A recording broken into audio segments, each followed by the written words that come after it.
Hey everyone, I'm Scott Cunningham, aka Scottsy Business, and today we're here with Myles Wakeham, who is a three-time millionaire, there and back again 3 times, and it's quite the financial journey. So we're going to dive into what that looked like, and as well as get his thoughts on cryptocurrency investing and some other great stuff that is relevant to you guys. And I know you guys are going to get a lot out of this, so definitely stay tuned and listen the whole way through. But just before that, thank you so much for coming on the show, and it's really great to have you on here. Well, thank you for having me. I certainly appreciate it. Awesome. So before we dive into all that, can you just give us a little bit of a background about yourself? Yeah, my accent gives it away, but originally I'm from Yeah. Australia. I left Australia when I was 25 years old in search of the world and opportunity and whatever else, and landed in Southern California in the US. Lived in the US for 6 years, went back for about 5 years, and then got bored. There's a whole story we can intertwine in that, but then ended up back in the States in '99. I've been living between California and Arizona ever since, predominantly here in Arizona. Um, yeah, my journey is kind of unusual by most, we'll call it and say North American social standards. I'm not somebody who did what most people do in life. I didn't even finish high school. Although I came from a middle class family where my parents were not short of money, and I went to a private school. I was kind of like going to a Harry Potter-esque kind of school in my high school years. But although all of my friends were basically trust fund kids and had a lot of money, I didn't. So I learnt the hard way and the early way that I had to go out and there and make it on my own. So, when I was very, very young, I was doing that. And I discovered, shortly towards the end of my high school period, that what I was learning in school had absolutely zero relevance with everything I was discovering out in the real world. So somehow, I don't know how I did it, but I convinced my parents to let me leave. And I went out into the real world armed with being a first generation kind of pioneer in the computer industry in about, I guess it was about 1978, 79, something like that. And I had learned how to program computers in my bedroom at home, and I realized that this was a skill that I could sell. So I started a business, and about 5 or 6 years later, I sold my first business after being one of the early software pioneers in my area in South Australia. And that led to me realizing the world was a beautiful place and I need to go out there and find opportunity in every area I could. And that's been kind of the calling ever since. Wow. Yeah, that's awesome. So when did you originally get into the world of cryptocurrency and blockchain? I discovered it through roundabout ways, but my first Bitcoin I bought was in 2011. Wow. Now, the reason for doing it is an unusual story, and if you want, I can go through that. So what happened was, being a guy who kind of was a bit of a geek, bit of a technologist, particularly in software. The first ever experience I ever had with a computer in like '78 was playing a video game. And I guess this is not uncommon. A lot of people, do that, especially when you're young. I certainly did. And I've always had a soft spot for video gaming. And one of the things that, as I've sort of, my whole, I guess you call it career, for lack of a better term, have been following technological trends all around the place. And in the early, or say mid 1990s, I was one of the early internet guys. Previous to that, I was doing a lot of work with bulletin board services and dial-up modems and things like that. I sort of moved that into the internet, and then sort of followed around in that, bumbled around in that for the latter part of the '90s and during the dot-com boom and so on. One of the things that really interested me was this thing called broadband or high-speed networking. Where you could get better than dial-up. Dial-up, was for the birds, and if you were doing internet back then, it was absolutely a nightmare just opening a web page. But this broadband thing had legs. So at about that time, there was this emergence of massively multiplayer online role-playing games. World of Warcraft, Dungeons and Dragons Online, Lord of the Rings, that sort of thing. These games started to emerge, particularly in maybe about 2005 and so on, and it paralleled the increase in bandwidth that was going on in broadband. Mm-hmm. Well, one of the interesting things that this is what fascinated me, and this is where my kind of business acumen intersected with my technology experience. I saw this dynamic that was going on. Like, people were buying things that they didn't physically touch. And that, today we don't even think about that. We just, we go on Amazon and buy whatever we want. But that was not the case in 1995. One of the things that was a big obstacle socially with the internet was a concept of trust. Like, you went into a store and you picked the computer up and you bought it. You didn't go online to Gateway or Dell or Apple or whatever and buy your computer. No one would spend thousands of dollars on something that they couldn't physically touch, right? Mm-hmm. But that all changed. And I think maybe that's one of the reasons Michael Dell became as successful as he did, because he was one of the very first pioneers who could put a website together that let you customize your computer. And when I saw that, I started realizing the value, the perception of value that people have has changed. It's not what you can hold. That's like a 20th century mantra. Now it's what you get out of what you have. And when I discovered video games, like these big, massively multiplayer games, what I found was that you'd go into these games and you'd be playing for days, and you'd do this thing they often call grinding, where you're just out there doing the same old thing over and over and over again to get gold or experience or whatever your currency was in these virtual worlds, these virtual games.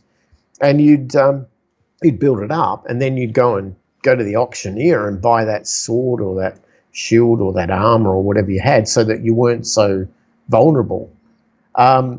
People were investing weeks of their time. I mean, it was nuts.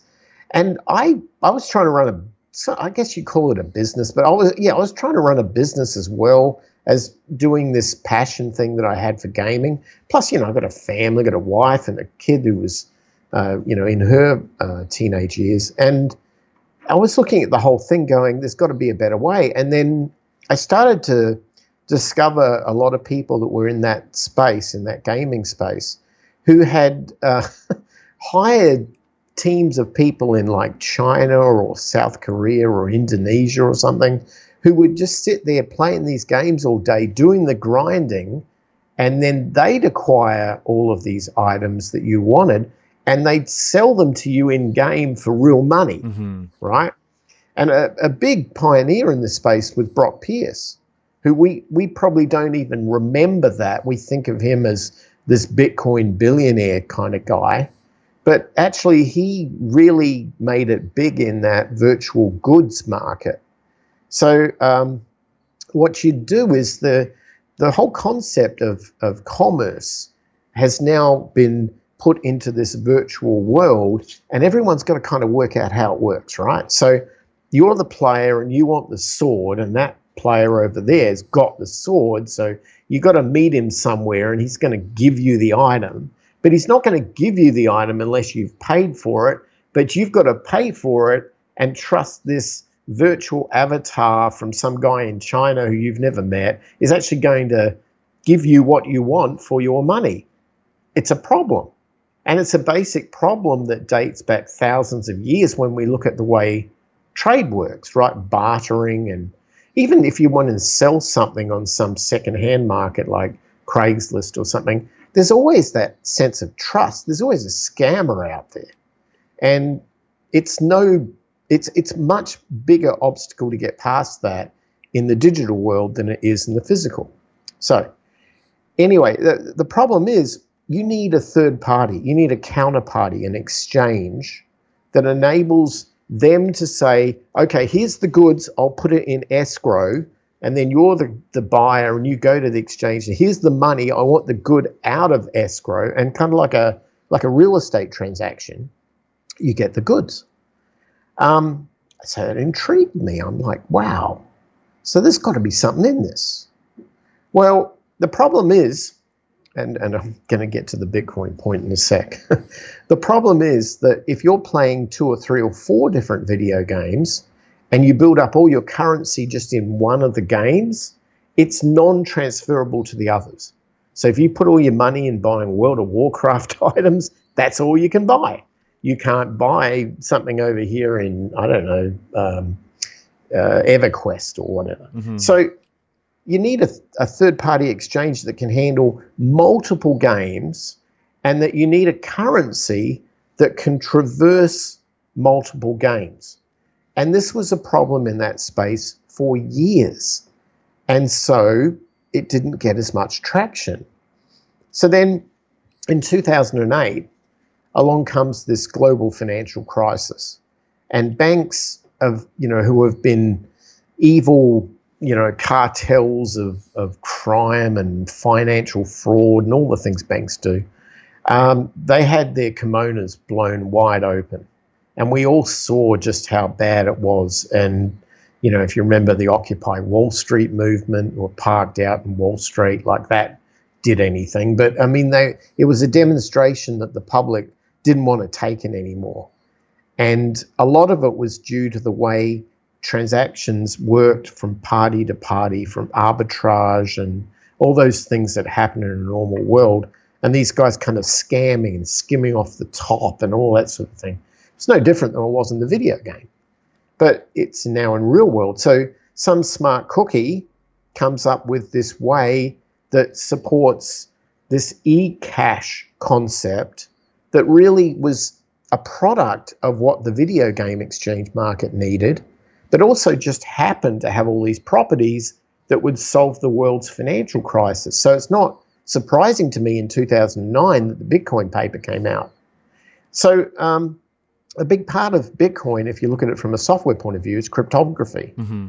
And the whole concept of trust, right, which has been, this goes back hundreds of years. We're thinking, spies in World War II and all that sort of thing. Well, cryptography is a big part of anonymity. It's a big part of knowing that what you're buying is real. And no better bastion of that would have been the cypherpunks. So it doesn't surprise me that those very people represented the push behind Bitcoin, mm-hmm. right? So they went out there and the white paper came out 2009. And I read it and I looked at it and I'm like, well, this would be great if we could do it in video games. That would be fantastic. And apparently Brock Pierce read it, saw the same thing because it was going to solve a problem for him. So he got big into it. Meanwhile, I had some software developers working for me. I had this one guy who was living in Bangladesh, and he worked in a really kind of unusual and obscure software technology, which I used. And I hired him. And it was one of these things where I had to pay him every 2 weeks. And I came face to face at that time with just how difficult it was to send money to Bangladesh. There was no PayPal. There was no reciprocal banking agreements. And at the end of the 2000s, people in the Muslim world were being branded as terrorists and all these things. But that was not the case at all with this guy. He's a great guy. I just wanted to pay him. He was giving me really good quality work, and I needed to pay him. And the guy's living in abject poverty. I mean, it's just, he needs to be paid. And the intersection of gaming and Bitcoin and paying somebody in Bangladesh landed right on my desk, and I put the pieces together, and I said to him, or we both came to the agreement, how about I pay you in Bitcoin? So he's like, yeah, I think that could work. So the only exchange at the time that I knew about that was taking Bitcoin, the biggest one, was one out of Japan called Mt. Gox. Mount Gox, as they call it. Mount Gox was MTG stands for Magic the Gathering. It's a game. It's the same technologies that I was dealing with. These guys had an exchange for that very purpose. So what I did was I said, every time if I have to send this guy in Bangladesh money, it cost me, I don't know, $50 or $75 to do the wire. And then it costs him a bunch of money to get it into his bank account. And it takes weeks and it's just really bad. What if I was to spend $75 and wire a ton of money to Mt. Gox and they redeem it in Bitcoin, which at the time when I started doing this was $7 each. So I did that and I built up this big stash over there in the exchange thinking I was just going to use it like a checking account and just send him out of this stash his payment every couple of weeks, right? And I didn't want to keep paying wiring fees. So it didn't make any sense to be, it's like go big or go home, right? Mm-hmm. You just go and buy a ton of this stuff and just use it to pay your guy in Bangladesh. That was what I was thinking. And little did I know that the price would go where it did. And the only thing, the most, I guess, famous thing about Mt. Gox was that it got hacked and everybody lost their money. Well, the problem, I got lucky that I didn't fall into that. And the reason is that he had this problem that it was easy enough for me to send him Bitcoin, but in his country, there were not that many ways that he could redeem it for his local currency. But we found an exchange in Hong Kong, ANX, I think it was, and they did this one thing which was really unusual. They allowed you to put Bitcoin in your account there, but they gave you a debit card, like a Visa debit card. Mm-hmm. And we thought, let's give this a try. So he set up an account there. I set up an account there. I moved all my Bitcoin into it. And then when he'd do the work and deliver it, I'd pay him into his Bitcoin account. And then he'd wander down to his local, 7-Eleven or whatever it was in Dhaka, where he was. And he'd put in the debit card into the ATM machine and pull out money, and the thing worked. And it cost him 50 cents or something to do the transaction versus losing, hundreds of dollars to do it through the old traditional ways. And we did this, and this went on for ages. While this was going on, the Bitcoin price went to $1,200. Wow. So all of a sudden I'm like, I'm not going to spend Bitcoin.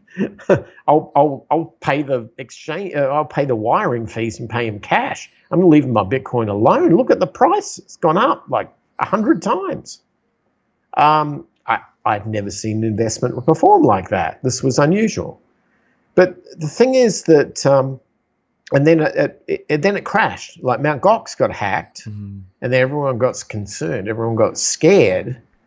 At that point in time, I discovered like hardware wallets and things like that. So that kind of took away that problem. But when it dropped to 150, I got back in and I started buying it up again. And I was the most annoying guy in Arizona because everybody I knew, all of my clients and my friends, I was telling them, go buy this Bitcoin. Look, it's great. You can pay people all over the world. You can, and they're like, I don't know if I trust that nerd money. And I'm thinking, this is like you buying that computer on Dell.com, right? You don't initially trust something you can't physically hold, but the reality is you'll get over it because the rest of the world is getting over it. And there's new generations of consumers out there that don't want to walk into Best Buy. They want to get it online. They want to do the Amazon thing. And I've always gone by the principle that, to use a Canadian term, you skate to where the puck is going. You don't follow it after the cause. The Australian equivalent I often term is something I learned in my younger years growing up as a surfer, that you'll never catch a wave that you're not well ahead of paddling before it gets to you. And it's my basic mantra with investing. And so I used that technique, never expecting the wave to be the tsunami of Bitcoin that it was. So yeah, I bought a ton of it. I held it. I still have some. I sold enough of it off. So I've also been buying up a lot of real estate. I have large real estate holdings here. I also have gold. I have assets in all areas, but crypto's been very, very good to me. But it did lead me down a rabbit hole of understanding what money was, because my playing ground here was this virtual reality world, this virtual economy, where I had to learn what commerce and economics really was, not what they teach in university, but what was real. And that led me down a whole rabbit hole that I ended up in Venice, Italy. And I stood in this town square in a place called the Jewish Ghetto, or the Cunningham in Venice, because I had been watching the teachings of a guy out of Scotland, I think Niall Ferguson, who did a really interesting documentary 10 to 15 years ago on the history of money. And he explained that this is where the first ever banks started up. So I went there and I stood in this town square, and it's nothing special. It's a town square. There was no one there, just a bunch of buildings there. People go there thinking that it's sort of testimonial to the Holocaust or whatever. But in fact, it really wasn't. The interesting thing about this was that in that town square, there were pawnbrokers, like pawn shops, right? And there was one that had a black front, and there was one that had a red front, and there's one that had a green front. And what had happened is the Catholic laws, the Roman Catholic laws of around, I guess we're talking like 1200 AD, they forbid Roman Catholics from charging interest to lend money to people. It was one of those things that was in biblical law that said, that this is an evil thing and you're not allowed to do it. But what had happened is that the Jewish people in Venice said, well, we don't subscribe to both of those books. We're only interested in the first one. And the first one has no laws in there that tell us that we cannot lend and charge interest to Gentiles. So the Jewish people took those pawnbroker shops and they converted them into what we would call banks. And it was a very important part of commerce, because on the mainland off Venice, back in mainland Italy, the farmers who grew all the crops there had to sell it, and they sold their crops at the market in Venice. But if you're going to plant crops, you're investing capital first. You have to own the land, you have to buy the seed, you have to pay the labor. Well, when those guys did that, that was on them. They had to have capital, and you can't start up and bootstrap it without financing. Or at least you could if you were wealthy, but you can't. One wealthy person can't own all the land, as all the farmers do. So they needed capital.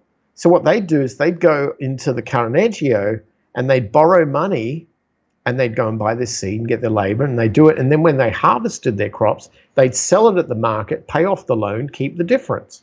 And this circle of life, continued.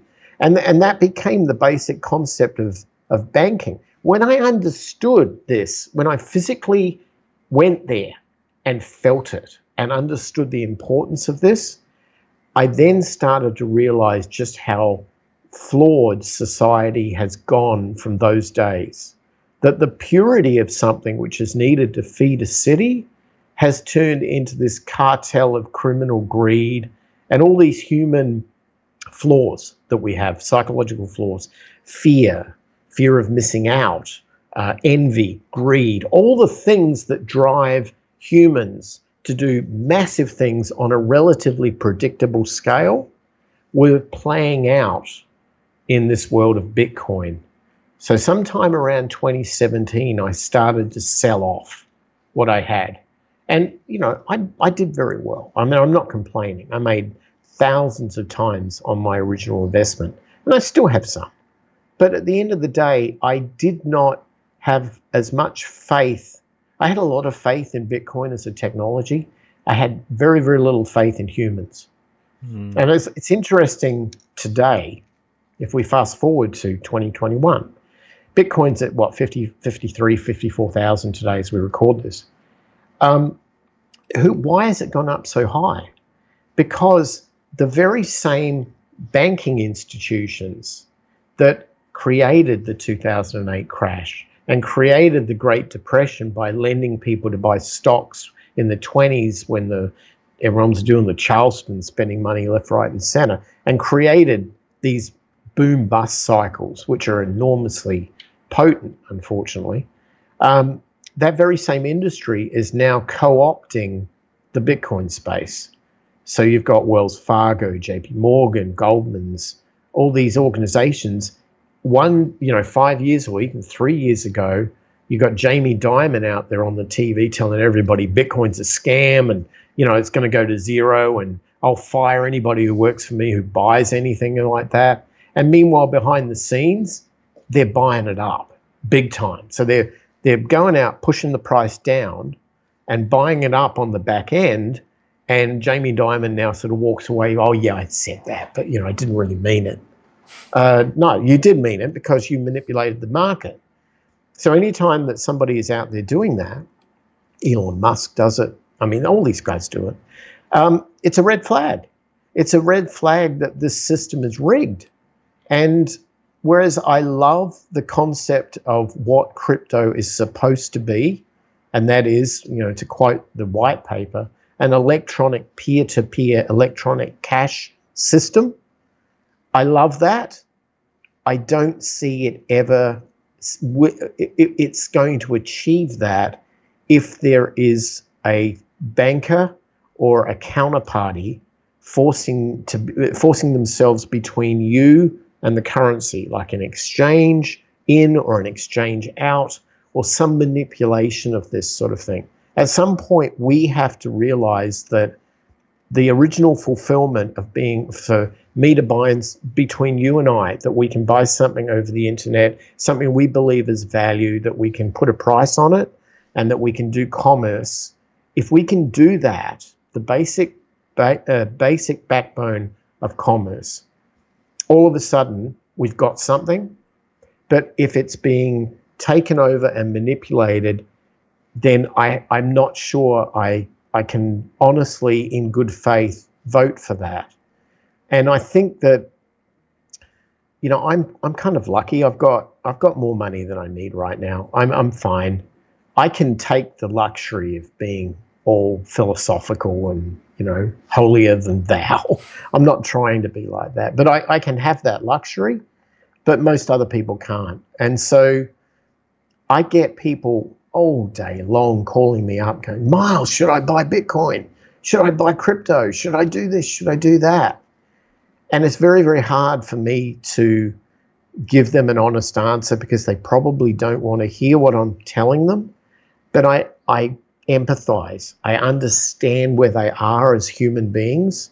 I understand why they want that. I understand FOMO. I understand envy, greed, all the other things that are part of our DNA.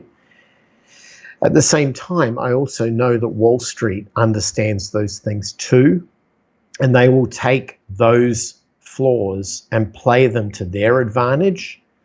And as much as we as a society want to be kind of the revolution against them, and we want to be the punk rock against them and the Wall Street bets and all of those things, we don't really understand our adversary that well.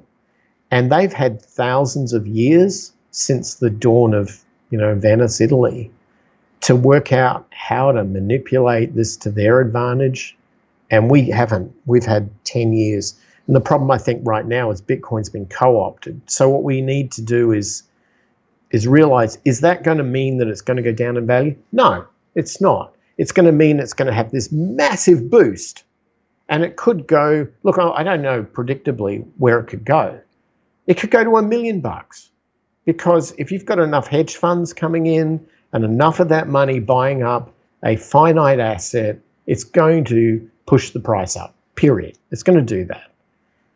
The problem is, if you're buying today at 50K, the risk is you're spending 50K for a Bitcoin. It's a big risk. If you're buying just a Satoshi, yeah, okay, fine. You're not going to be risked that bad. But gone are the days when you could see 2,000 times on your money. Imagine 2,000 of $50,000, right? that's behind us. The original frontier wave has come and gone. I have a quick interjection question here. Yeah, Do you go think ahead. that the price is not going to increase like by a large degree because or in this cycle that we're going to see nearly as big of a cycle as we did in previous cycles, as well as in future cycles? Do you think this is because of all of these big banks getting in and just making that gap like smaller and smaller of of growth, of like how much actual potential growth does it actually have left when all these huge institutions keep coming in? Or do you sort of subscribe to the halving theory, that it's more based on the halving cycles, 4-year halving cycles, where the miners hold on to their Bitcoin because they're getting half as much and then they have to push up the price, and that increases the price? Do you think it's a bit of both? Where do you fall on in that? Um, as a multiplier, like mathematically, Mm-hmm. I don't. I think that it's like any form of an asset over time, that eventually things sort of calm down a bit. And it's like diamonds, right? Initially, if people discovered diamonds and all of a sudden they put a value on it, everybody's going crazy. I need diamonds, right? Eventually, it comes to a certain point of natural, I wouldn't say plateau, that's not the right word, but a natural price understanding occurs for the value of these assets. Mm-hmm. So we are probably moving towards that point. The question comes down to demand. If we see large scale volumes of buying and selling in any form of an asset class, it's going to reflect in the price. So at some point, it comes down to who would be buying and selling these items. If miners are buying it and hodling it, it's not really, if they're just holding Bitcoin for some punt for the future, it's not really going to end that well, because unless Bitcoin has a realization of its value into a market, and it's just something that, certain people like trolls under a bridge, they just want to hold their gold, like the dragon in the cave. I mean, yeah, there's going to be those people that get enormously rich. But what they're going to end up doing is they're going to be, by holding it, nobody else is getting a handle on the thing. And so they might release a little bit here and a little bit there, and all of a sudden it's going to drop the price, right? So I don't know. My gut feeling is, yeah, Goldman's going to buy into this big, and so is JP Morgan. But they're already doing that when they buy oil barrel futures, or when they buy, wheat futures, or gold, or Forex exchanges with the euro. And eventually Bitcoin probably, just not just Bitcoin, but probably it will just be another form of currency that will be exchanged in the same way that you buy, yuan, or you buy euros, or you buy Canadian dollars or pesos or whatever. And there will be a price differential, and one day the price will be up and the other day the price will come down. Eventually things will settle to a natural point. When is that? Well, we got 21 million Bitcoins out there. And yeah, the halvening does slow down the mining. But at the same time, don't underestimate technology. We've lived with Moore's Law for a long time, that showed that every 18 months we double for the same price the level of computing power. The thing about Moore's Law is that we didn't ever have a situation where we could stand on the shoulders of giants at the level we are right now. And whereas computer processors, we never expected them to be as fast. I can tell you right now, 2 years ago, I didn't see AMD owning the CPU market. Mm-hmm. And yet the Ryzen processor has blown it out of the world. I mean, I've got servers here in my home that are running Ryzen processors that generate, they are virtualized servers. And I'm getting technically geeky here, but they will each run maybe 15 virtual servers on one physical box. And that physical box draws an entire amount of power of 65 watts of power. Less than what an incandescent light bulb used to cost to run. That's that one computer that runs 15 virtual servers. Now, at that level of growth, the halvening isn't really a big deal when the technology will go quantum. And at some point, very quickly, at the rate that we're injecting new technology increases into our world, quantum computing will become semi-affordable. And guess who's going to own the first levels of that? Well, it's going to be the Wall Street banks. They've already bought up all the data centers near Wall Street so they can do that fast robo-trading thing they do. Mm-hmm. Well, what's to say they won't buy all the quantum computers and mine all the Bitcoin? I mean, we are in a really interesting situation right now. China has 70% of the Bitcoin mining capacity in the world, and we don't like China. Nothing against Chinese people. It's the Communist Party that's the issue. But the problem is that the Communist Party dictate the availability of energy, of electricity, hydro, coal gas-fired plants, nuclear, whatever it might be. They define who gets the power. And if the power defines who gets to mine, you can be pretty much guaranteed that the big mining consortiums over there are influenced, if not controlled, by Communist Party. So if 70% of your Bitcoin mining is done in a country that may not necessarily want the Western economies to flourish, that's a big risk. And until that risk is mitigated, Bitcoin could be literally shut down. And I'm not saying that would happen. I'm not thinking it will, but I'm cognizant of the fact that this world that we live in doesn't always see eye to eye on motive and direction. And yet the funny thing is, all humans, you, I, somebody in Asia, somebody in South America, somebody in Africa, we all share the same human flaws: greed, FOMO, fear, envy, all of those things that make us human. That's universally accepted.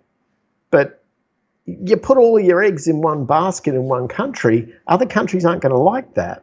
And I have a feeling that the process of clawing back control, particularly in things like mining, is going to be done really only by those that have corporate levels of wealth.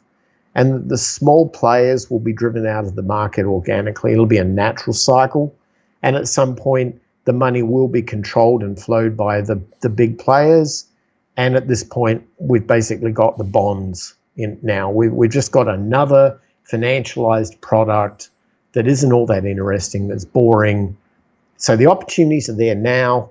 I'm not saying people should rush out to take them, but these are the things that are on my radar. I'm watching the Wall Streetification of Bitcoin happening out before us, and it's hard to take, to be honest, because I come from that original purist world where I see an application and a purpose for something, and I just have a fear that it's been stolen from us. Do you think that's being sped up by fiat payment processors and stock exchanges like Robinhood, PayPal, them all buying up Bitcoin and then selling it, but preventing people from being able to withdraw and actually have access to the keys? So they're effectively centralizing it under them because they are the ones who are actually holding all of it, but they're allowing people to just speculate on the price this way.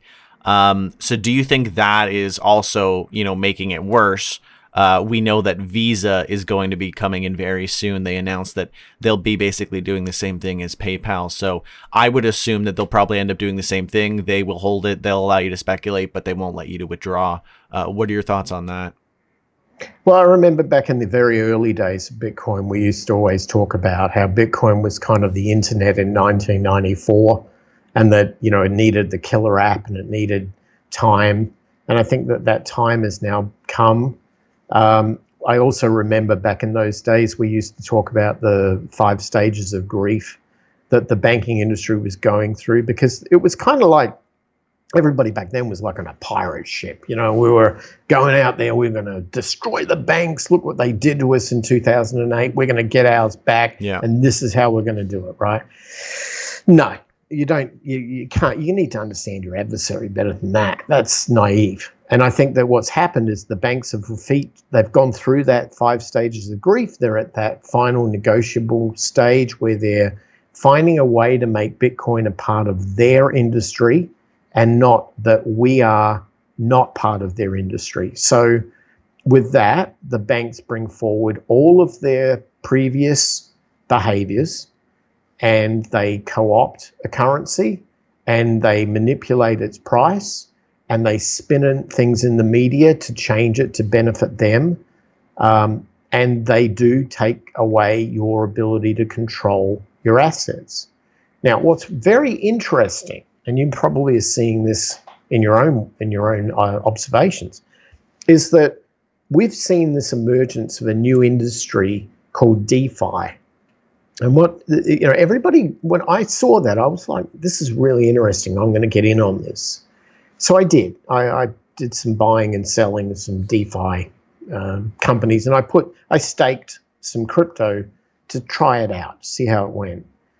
And then I started realizing that what DeFi is the financial services industry that runs out of Wall Street, but against the currency of Bitcoin in a decentralized manner. And we use the term decentralized as a pure, honest, ethical means where people have control of their money.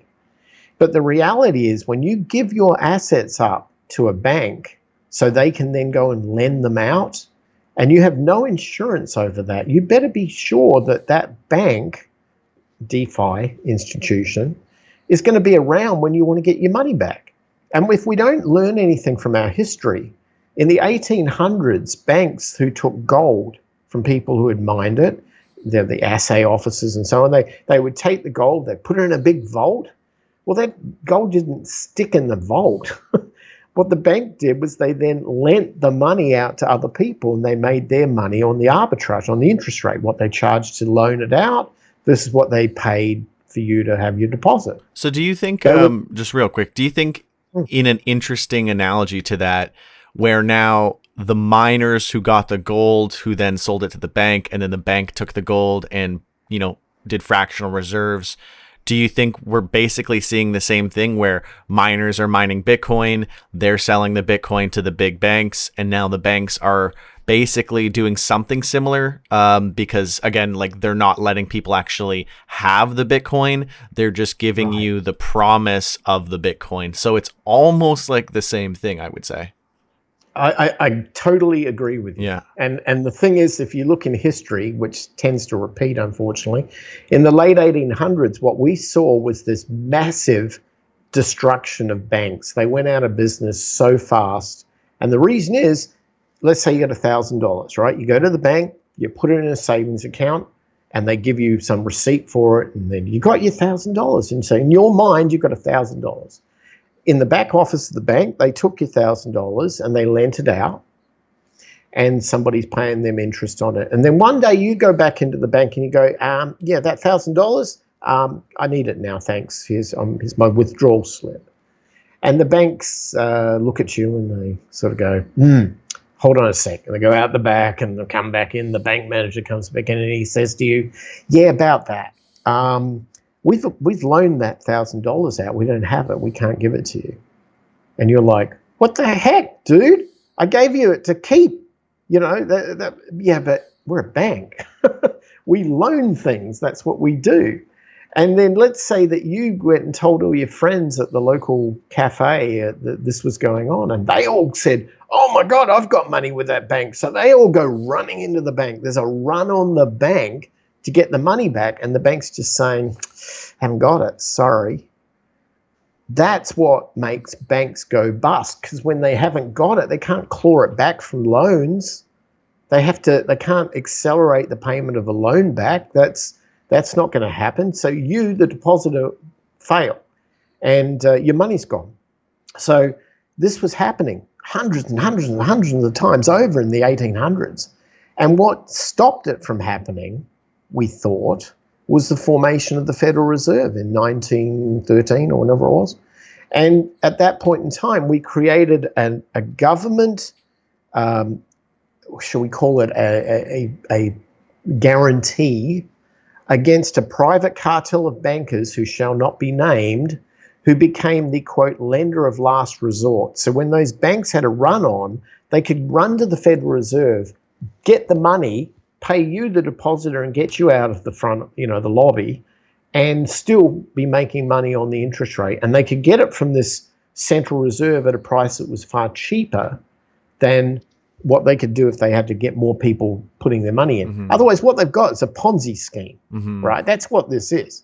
So the problem is the smart cookies in government and economists and Wall Street people realized that this model could be used to generate currency, because every time you had to borrow from the reserve, they would do it at the issuance of treasury bills, so that the government would say, we're going to back this, but the way we're going to do it is we're going to issue these bills, you're going to buy the bills, we're going to give you cash for them, then you're going to use the cash to go back to your savers. I mean, it's a very simplistic way of looking at it, but that's kind of the cycle here. Well, at some point, that money gets diluted and the natural entropy of a dollar starts going away. So a dollar in 1920 in today's money would be worth $13.20. That's the ratio right now. Meanwhile, we've completely gone off the rails because the bankers have taken over the lunatic asylum here. And all of a sudden we left the gold standard, we did all this sort of stuff. And so now our dollar, our measurement, our currency is completely worthless because its entropy has just died and died and died and died. That factor is what drove a lot of people to Bitcoin. So I get that Bitcoin, like gold, has some balancing against the erosion of the dollar. And let's face it, in the US, we're 27.5 trillion in debt right now, about to add another 3 to that. We've got 100 and something trillion dollars of unfunded future liabilities. We're broke, right? We're broke. With the inflation rate, or rather, like with the money supply being inflated so rapidly over the past year or so, do you think that we are in for, a very, very rude awakening for consumer prices and goods? I think the reason that we haven't really seen a lot of this yet is just because money velocity is so low that, with so much closed down, so little money changing hands, that we just haven't really seen the effects of this yet.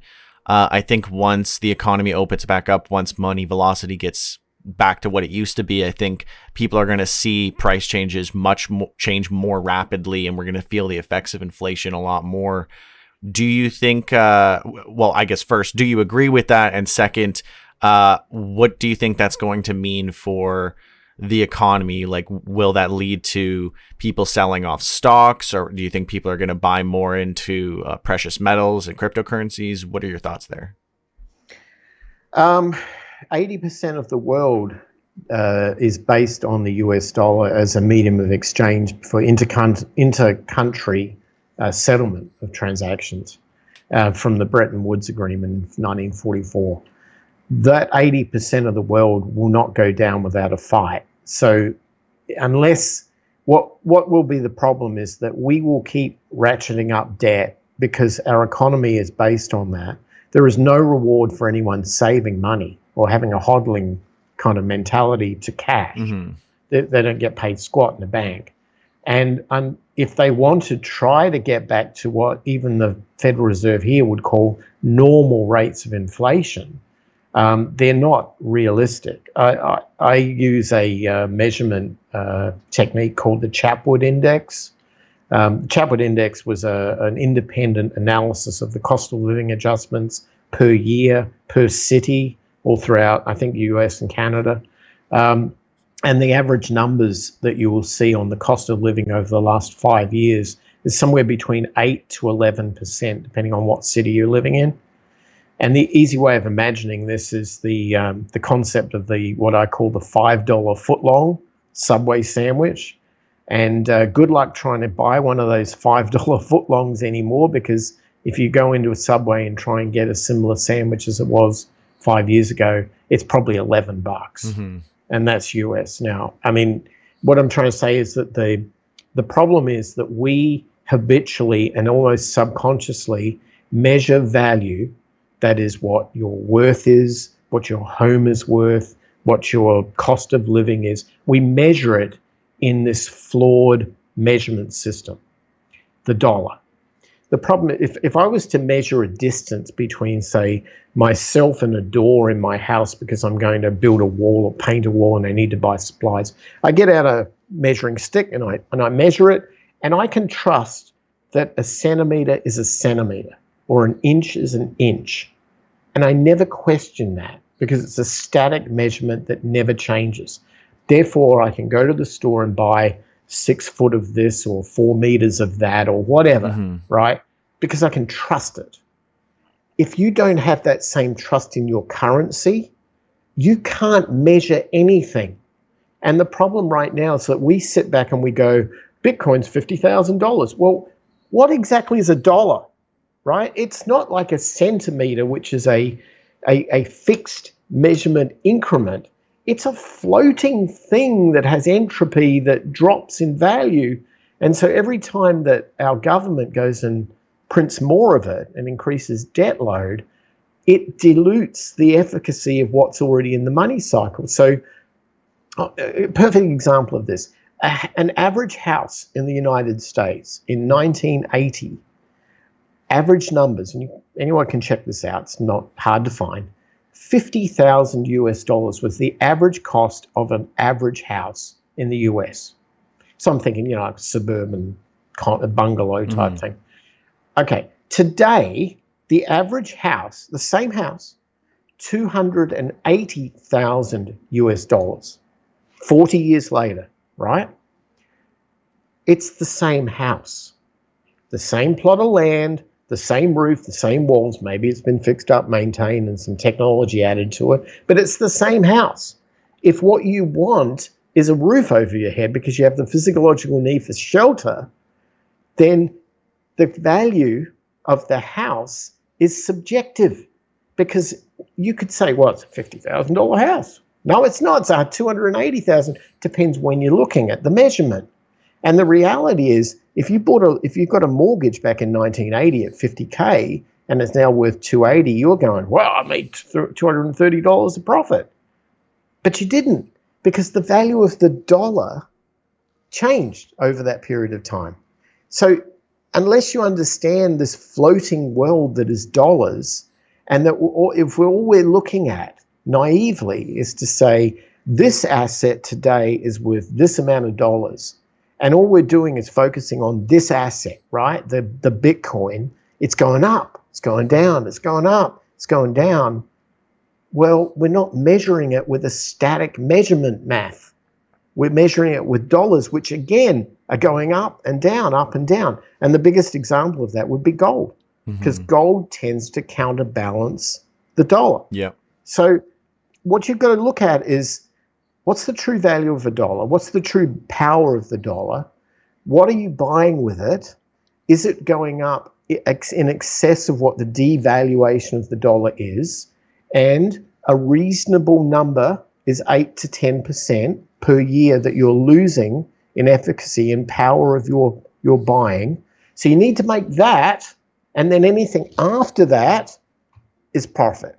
And then, less taxes. Yeah. But that's the methodology that we use. So anything more than 8 to 10% is what you get to keep. So when I talk to a lot of people in various different parts of finance, this discussion, which is interesting because Bitcoin is kind of like the virtualization of these economics, right? But the economics are there, whether you're using Bitcoin or oil barrels or whatever, it's the same.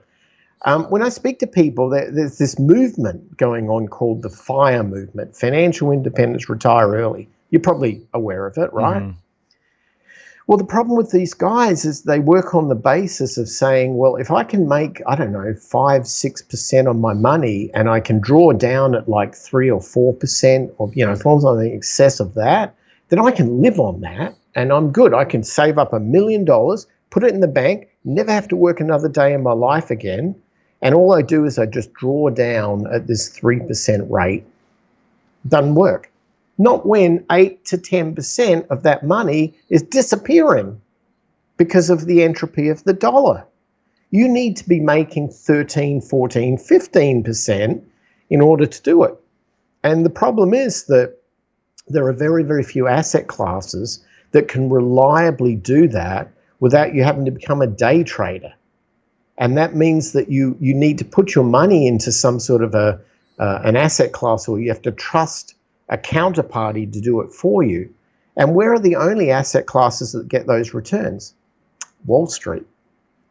You're being forced back to the criminal cartel of the bankers by becoming a participant in Vanguard index funds or Fidelity this or Charles Schwab that, just because all you want to do is retire and you need to get a return that at least can keep up ahead of inflation.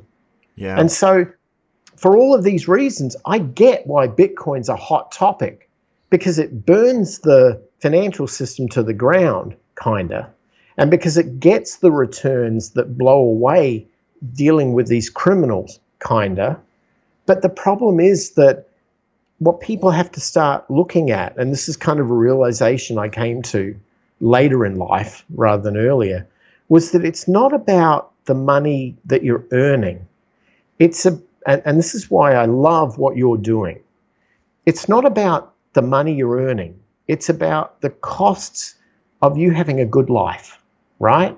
If you can get your burn rate to some level which you can manage, that you can still have nice things, but you don't have to be consuming more than you produce, and that you can bring in the cash flow needed to fund that by owning assets which reliably produce those sorts of returns, you don't care what something's worth anymore. And that's why I bought a lot of real estate, because the only thing that really comes out of this is that I have a monthly cost of living like everybody else for my family and so on. I just don't want to have to work to earn it. So I don't. I took all of my winnings and I bought real estate, because the real estate goes up in value, maybe not so much at the rate of deflation. Sometimes it does though, it's pretty good. But more importantly, it generates a dividend. It generates rent. And if I have enough real estate that the rents, and they're all freehold, if I have enough of those properties that the rents equal my burn rate, I never have to work another day in my life. And that's how it works for me. My family and I, we travel 6 months of the year. We spend 6 months, the better part of the climate in Arizona. We don't have any debt. We just live a reasonably good, happy life, and we have time. I have time to spend with you here.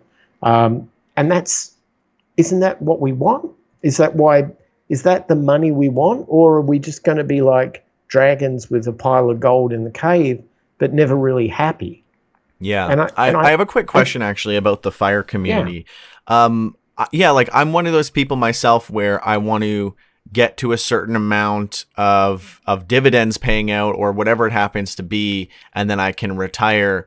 But yeah, you make a good point where it's like you also have to cover inflation, and that those people might not have considered that. So would you say that real estate is a more sound investment than, like a dividend stock portfolio for someone who's trying to achieve that passive income where they could eventually retire? Yes, I would. And the reason is that if I use the term Maslow's hierarchy of needs, does that ring a bell? Or does that make absolutely. Sense? Okay. I think that's actually, it's a psychological study of the way in which we progress through a concept of self-actualization. But I believe that it's much more of an economic statement, because if you look at Maslow's hierarchy, it's kind of like a pyramid. And at the bottom of the pyramid, you have the first layer of things that you need to achieve to survive in life, physiological things, food, shelter, clothing. And Wi-Fi. And Wi-Fi. Yeah. And then as you go up and then it gets to like utilities and healthcare and transportation. And eventually you get to the point where you get to the top of the pyramid and you can give back. I mean, you can become valuable to other people, and you can give. And that's kind of what I'm trying to do, right? I'm trying to self-actualize. Well, you can never go wrong investing in anything that's a physiological need: food, shelter, clothing. And real estate ticks the shelter box. So we have real estate which is fairly stable in terms of rental income. Now, it requires care and feeding, and you can pay property managers to do that. They might do a good job, they might not, depends who you get.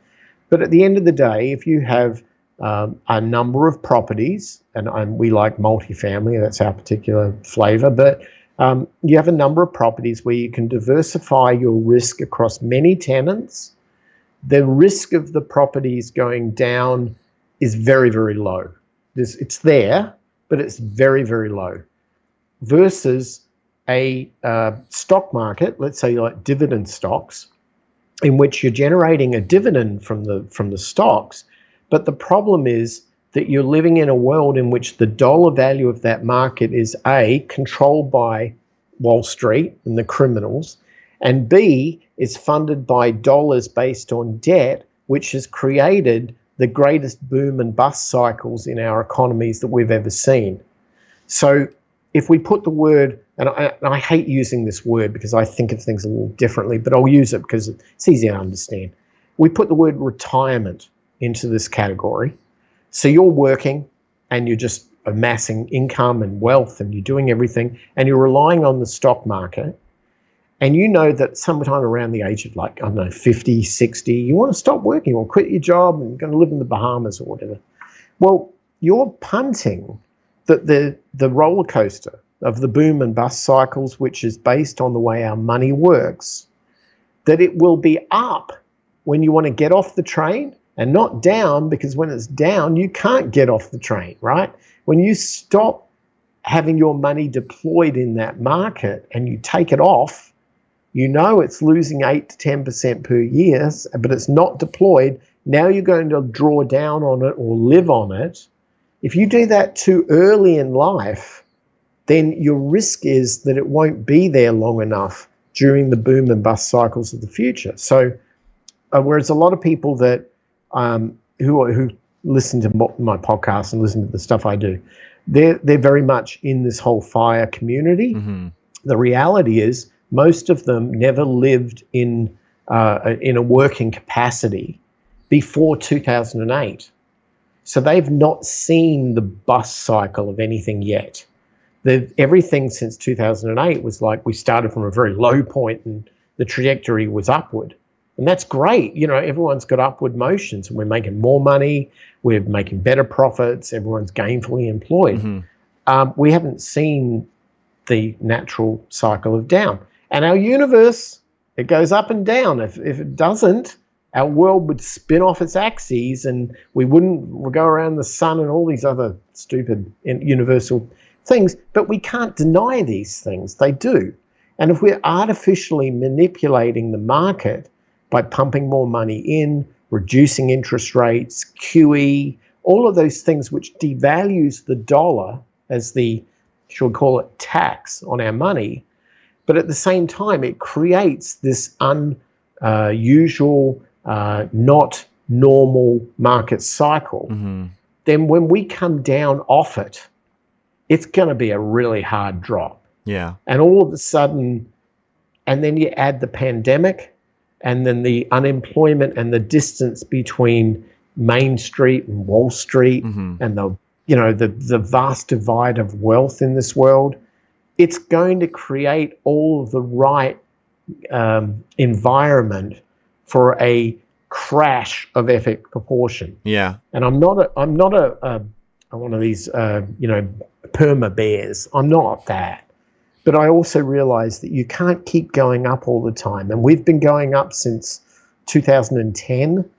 We're way overdue for a correction. Mm-hmm. Do you think the pandemic was a correction, or because of the way that we had just all the stimulus going into people, where everyone started investing, stock buybacks, all that? Do you think that was like the real correction, or kind of just like a false or like a pseudo correction? You're talking about what happened, say, in March last year when the market tanked.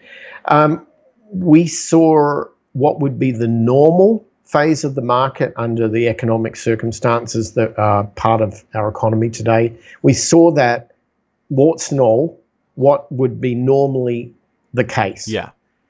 But we intervened, we as in governments, central banks, intervened by artificially destroying interest rates. And the winners of that were those that were highly geared on debt, which is the vast majority of people in the Western world. And the losers of that were the savers who had saved all their money, like fire people, and wanted to get some sort of a reasonable, static, boring interest on their money so they could go and live in the Bahamas. Those people didn't get a chair when the music stopped, and now you can't get any money on your savings. And the only people that we've favored ever since are those in debt. So if you know in your heart, and this is kind of how I was raised, and I'm sure it's probably similar in your culture, that debt is bad and savings are good, then you're a victim in our current economy, because the only people out there who are winning right now are those carrying a lot of debt, because interest rates are so low. But if that corrects and changes, and it may never, but then all of a sudden those with massive amounts of debt will become the victims as the interest rates start to go up, and those with savings will eventually start getting some yield again.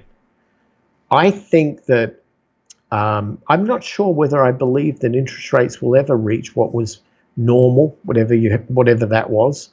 I think at some point in time that you need to buy something that you can rely on, because it's very, very, it's topsy-turvy. It's ridiculously choppy waters out there. And if you want to have a direction in life and navigate through these waters, A, you need to know where you're going. So you need to have purpose. And B, you have to have a stable enough vehicle that can withstand the ups and down swings. For me, I would say the way it works for me is that I put 10% of my portfolio into what I call insurance assets, which is predominantly gold. I put 10% of my portfolio in speculations, which is these days predominantly Bitcoin, and the odd dividend stock. And I put 80% of my portfolio into real estate that generates me rent, because it's protecting the asset and I can live on the cash flow. Yeah. And in the interest of time, I'm just going to interject a few times here, because we're kind of running out of time, but I still want to kind of fire through a few more questions. Sure. So for someone who really doesn't have much money, it's almost like completely out of their reasonable options to invest in real estate. What is their next best bet? Would you say that they're still probably better off to try to get a mortgage and get real estate and rent it out? Or are they better to look at something like crypto or stocks, or what are your thoughts there? Well, if I was starting out and I had very little in the way of capital, I would look for any vehicle I can use with a minimal amount of money down that was going to be an accelerated level of return. And so probably if I was young and I had time on my hands so I could afford to take risks, I would probably be looking at altcoins that I felt had some that were undervalued compared to, say, Bitcoin, and coins that have had some history. So things like maybe Litecoin or Monero or Ethereum or something like that, which I felt in parallel to the price of, say, Bitcoin, were undervalued. And I'd be looking at those as a, quote, cheap buy. Now, if we see an increase, those will see a dramatic increase. So I would be very, very cautious to monitor them. And when I saw the money doubling, tripling, or whatever the case may be, I'd sell it, get out. I'd take that cash and I'd put it towards a down payment on a rental property. It's one thing that's different about buying real estate versus stocks or Bitcoin, and that is that you don't have to have all the money to own the title. So you can go in with a 20% down position. You find properties that you can put some time and energy and sweat into to refurbish them. Somebody else's disaster that you can pick up and clean up and put it back on the rental market. And I'd buy it in cheap with at least a 20% cash position on it. And let's face it, right now, banks want to lend money because they're not making that much money out of what they're lending. So if you've had a job for a short period of time, you've probably got enough history with the bank to go and get the money. And they'll look at the value of the real estate and they'll assess it and they'll give you, 80% of that value. You bring your cash to the table, there's your property, and now you're on the property ladder. Here's the thing, it doesn't stop there, because all that's going to do is it's going to bring in rents that is probably equivalent to maybe a little more than your mortgage, your insurance, your taxes, and your repairs, and the chance of covering something for vacancies and so on. By the time you factor all of that in, you start realizing, I'm going to need to hold this real estate for some time. So if you know that, what I recommend is that you take 15-year mortgages and you go in there with the pretense that the tenant is going to pay your mortgage off. Mm-hmm. You don't draw a dime out of this thing, right? It's a holding. You hodl real estate, to use the Bitcoin term. Yeah. And you hold it for 15 years or less. If they're paying you more in rents, you put more down against the property. And eventually you do this not with one, but you use one to get you to two, to get you to four, to get you to eight. Yeah. Okay? And then at 10 years from now, at the rate of income coming in, because some will do better than others and so on, you pay the whole lot off, and then you live on the freehold asset. And I get a lot of flack for telling people to do this, but it's part of my whole principle of financial sustainability, which is what I teach. Because at the end of the day, you might say, yeah, but look, I could take the money and I could invest it in, I don't know, GameStop, or I can invest it in Bitcoin or whatever. Mm-hmm. Yeah, you could. And it could crash on you and you lose the entire everything. Yeah. Now, may not, but why do you even bother about it when, if you just think, whatever the tenant pays me in rent, I'm just giving it to the bank, put it out of your mind, right? Just make sure they're happy, make sure the building's not burning to the ground, make sure the bank's happy, and you just go on with your regular life. You have your job, you do your career thing, whatever is good for you, whatever your purpose is, you do that. You let this thing just simmer, like on the stove. You don't even think about it, and you don't ever take money out of it, and you never borrow against it unless it's for more real estate. Mm-hmm. And that's the only way this is going to work. We have to realize that our perception of, big is good and money and it's all about, Lambos and going to the moon and everything, that's just feeding into our human envy and our human need of fear and security. But at the end of the day, we're only on this planet once. It seems like every year we're getting a decreasing life expectancy number thrown at us. Yeah. So yeah, why not enjoy it, right? Yeah, absolutely. And so I've got a bunch of friends who, when all this started, they realized that, their expenses were way down. They're not going out. They're not doing all these things. Tons of people started to invest. Though I'm not a fan of the way that any of my friends invest. Almost all of my friends will do penny stocks. They'll do, tons of stuff that I don't think is very wise for, especially a new investor. Like someone investing for like a a few months or whatever it happens to be, and they're doing penny stocks. What advice would you give to people who are like brand new to investing? So for example, like just a few things, like a yes or no quick fire. Do you prefer saving up a lump sum and then investing at a good opportunity? Or do you think dollar cost averaging over a long period of time is a better way to go about it? I would do the former. I wouldn't be committing on a faith-based mantra with a casino. Okay, so you want to save up money, lump sum, and then look for a good opportunity and buy in. Yeah, and let's also clarify the term investing. Yeah. Because the people you were talking about who are doing penny stocks, that's not investing. Yeah, no, they're gambling. That's speculation, right? Investing is what I do, which is when you buy something that 5 or 10 years from now will be worth a major multiplier of what you paid for. Mm-hmm. So you would say that anyone who's investing and or speculating and planning to sell in less than, say, a year is like a very short term speculative, not really like a long term investment. Correct. And there's a cost to acquire something and there's a cost to sell it. Mm-hmm. And that cost might be the exchange fees that you have to pay to get in, or it could be the taxes you have to pay when you get out. Yeah. But one way or another, there's a cost of transaction. So my approach is to do the least number of transactions I possibly can. Yeah, no, that makes a lot of sense. So for these people who are doing like penny stocks and stuff, and they're speculating, would you say that like that's not a very reliable way to make money? And like what percentage of those people do you think are actually going to be successful in the long term? Like feel free, to caution them, give your warning. Well, it's a timing issue. I mean, if you're doing it for the sheer purpose of acquiring enough capital to use for some more longer term investment purpose, I get it. I mean, there's a need to do that. But however, what I've found, and this is just from everything that I do is based on my own personal observation, and most of which I go out into the world and I find the opportunities. I can't find them sitting on a smartphone or watching YouTube videos. I have to get off the couch. I have to go somewhere.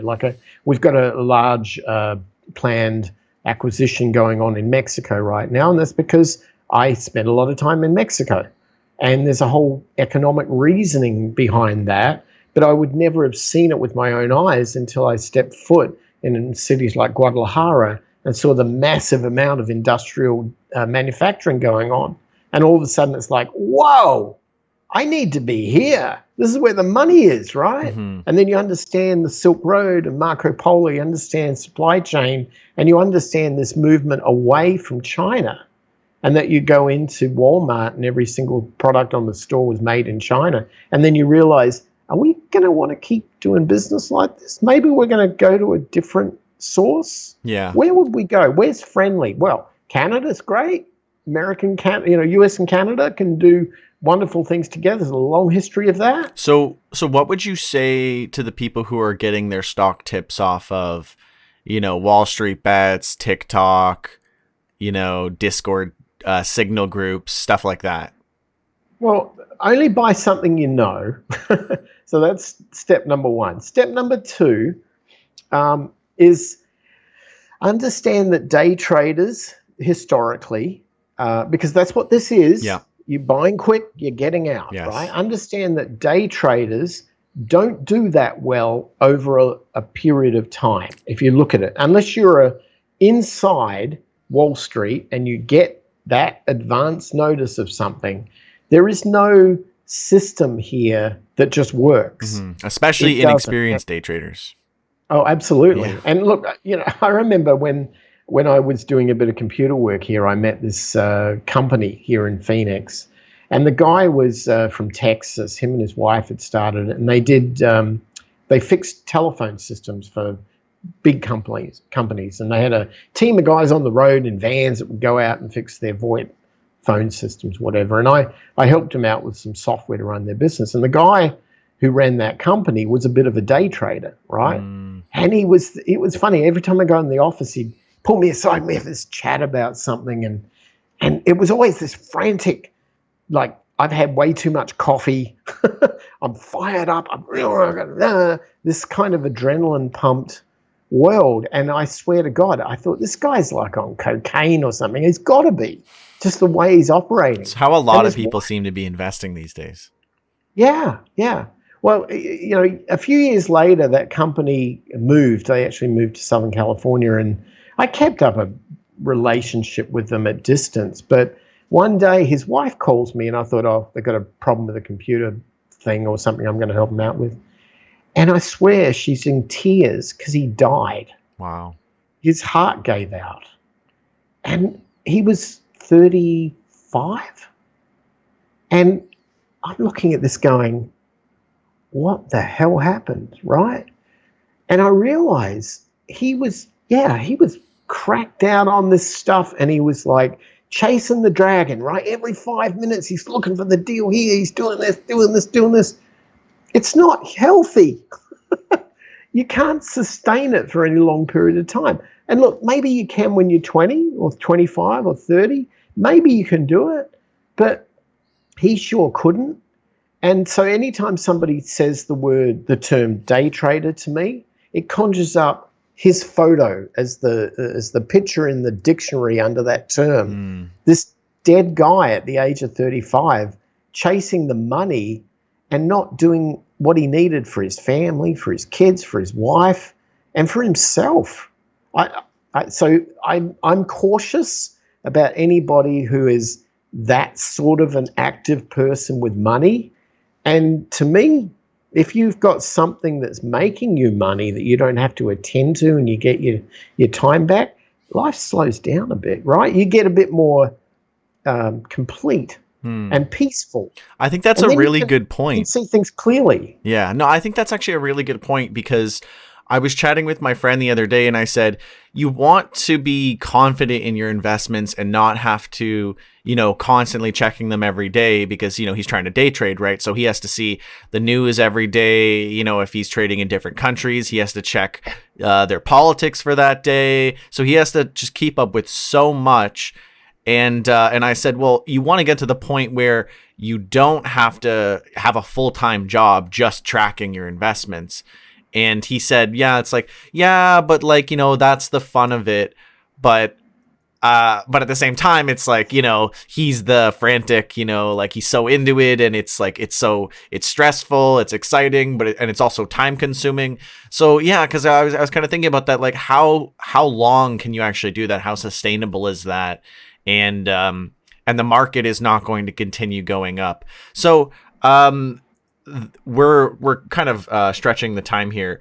Just one last little question for those people, or I'd ask you rather to caution those people. What cautions or warnings would you give to these people who are trying to day trade, who are trying to speculate, who are hoping that the market is not going to go down and, they're new. So this is what I mention all the time. I say one of the biggest problems or one of the biggest challenges I've ever seen with traders is thinking that they're a genius. If you trade and you do well in a bull market, people think that they're the best trader ever. And not experiencing a bear market is why this happens. And I just went through the bear market with crypto, and now all of my friends are coming in the bull market, and it scares me seeing the way that they act with certain things. And I think eventually they're going to put all their money into something, and then they're going to lose it all. What would you say to those people? Because you're someone you've lost millions, you've made millions multiple times over. You've seen the lows, you've seen the highs. What would you say to those people? What is like the most important thing that they need to keep in mind? All right. So there's a really easy way of thinking about this. I measure life in 4 quarters. I call it the 4 quarters of life. The first 25 years, let's say 20 years. Let's say you're 80 years life expectancy. First 20 years of your life is called the establishment of you, right? You establish your identity, how to walk, how to talk, how to communicate, all these things. It's normal. We all do it. We learn lessons in those early years because we're allowed to fall on our face. Somebody usually picks you up. When you're in the second quarter in your 20 to 40 period, is what I call the building phase. And building requires you to break ground. It requires you to work hard. You build a family, a life, a career, whatever it is that you're building in that time. The third quarter is an optimization and consolidation period in which you take all of the winnings from the previous 2 and you try to solidify them and make them safe, because that final quarter, the waning period, is going to come, and at that point you will not have the biological physiology to be able to work doing what you did in your first or second quarter. It's as simple as that. If we understand that to be the entire mantra of life, it's okay in your second quarter to go like crazy building something. It's okay. The question is, what are you building? If you're building something which has very, very minimal efficacy and very, very minimal impact on your world, but you know that life's a marathon, not a sprint, but you're doing everything on this sprinting mentality so I can have it now, like life is a McDonald's fast food experience, then when you actually get into those final quarters, you don't have anything to show for it. Now, unfortunately, our statistics prove that because most people can't even afford to retire anymore. So what I would say is never, ever sacrifice today for tomorrow looking at the longevity of the whole thing. Now, it sounds like an old fart talking, but it's not. Because if you think about it, if you bought Bitcoin back in 2011, like I did, and you held it, well, you'd never have to work another day in your life ever again, right? So why would you not want to do something like that that would be contrarian to what everybody else is doing? Because when the herd jumps onto something like day trading, Bitcoin, Wall Street bets, whatever it might be, then eventually the herd shares the rewards across massive numbers of people. I'm a contrarian. I do the polar opposite of what the herd does. And so I don't participate in these kind of FOMO, envy-oriented investments and speculations because I understand human nature and human psychology. And I know that if enough people do that, then they become a target for those that want to extort them. And that's exactly what we've seen. So the day trader mentality of, if I don't get in now, I'm going to miss out. Well, you've got to look at what you're buying. Mm-hmm. And if you're not buying something which has any form of value, and you just, it's a ticker symbol on a Wall Street trading chart, go work for Goldman's. Get a job. They'll pay you to learn how that market works and how that criminal enterprise works from the inside. That's what you should do. But if you're not going to do that and you think you can sit around in your basement on the computer and just do day trading all the time, you might win. Everybody makes money in a bull market, but God forbid this market turns to a bear market and then you've got nothing. So you better have gotten out before that happens. And look, can you predict the future? Can I predict the future? I have no idea. My whole life has been about trying to predict the future in technology. I got it right a lot. I got it wrong a lot, which is why I made my money and lost money. And most of the time, I didn't lose money because I picked the wrong thing to bet on. I lose money because people around me that I relied on, that I thought I could trust, that I thought could be there for me, turned out not to be the case. And unfortunately, greed and following the day trader mission and the speculation brings out the worst in us. And if we don't realize that it's our job to raise ourselves up ethically to be beyond that, well, that mentality, that mindset is almost juxtaposed with day trading, which is why I don't do it. Yeah. Yeah, I think that is a very sobering call for a lot of these people. And I hope a lot of people really take that into consideration and genuinely accept that advice. So we didn't really get to dive into your book or your website. Do you want to just share a little bit about that?